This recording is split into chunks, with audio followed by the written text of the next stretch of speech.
জিলহজ্জ মাসের প্রথম 10 দিনের ফজিলত ও করণীয়। আসসালামু আলাইকুম।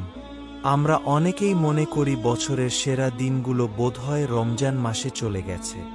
কিন্তু আপনি কি জানেন, রাসূলুল্লাহ সাল্লাল্লাহু আলাইহি ওয়াসাল্লাম বলেছেন, বছরের সবচেয়ে সেরা এবং মর্যাদাপূর্ণ দিনগুলো হল জিলহজ্জ মাসের প্রথম 10 দিন।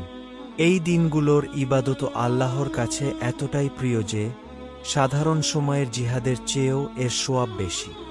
আজ আমরা জানব এই 10 দিনের এমন 4টি সুন্নাহ আমল যা আমাদের অবহেলায় মিস করা একদম উচিত নয়।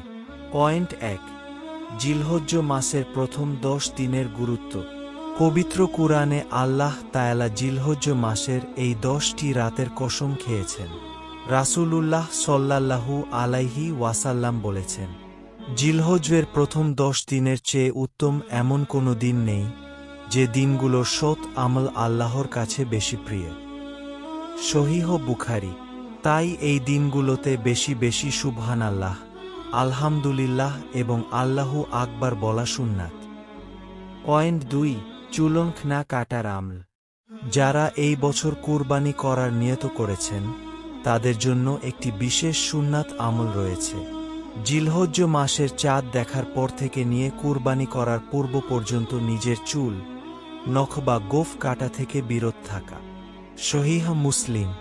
এটি কুরবানিদাতার জন্য আল্লাহর পক্ষ থেকে একটি বিশেষ সম্মান। পয়েন্ট 3, আরাফার দিনের রোজা। এই 10 দিনের মধ্যে সবচেয়ে গুরুত্বপূর্ণ দিন হল 9ই জিলহজ্জ বা আরাফার দিন। যারা হজে যাননি তাদের জন্য এই দিনটিতে একটি রোজা রাখা অত্যন্ত সোয়াবের কাজ।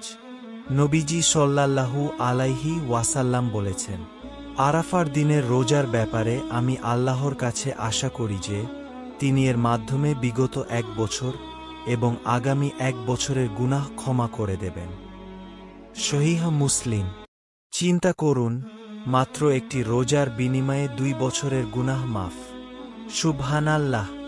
আল্লাহ তাআলা আমাদের এত বড় সুযোগ দিয়েছেন।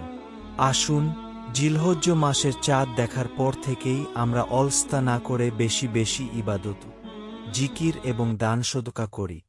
আল্লাহ আমাদের সবাইকে এই দিনগুলোর পুরোপুরি বরকত দান করুন। আমিন। আপনারা কে কে এবার আরাফার দিনের রোজাটি রাখার নিয়ত করেছেন? কমেন্টে ইনশাআল্লাহ লিখে আমাদের জানান। আভিজাত্যে সুন্নাহর সাথেই থাকুন।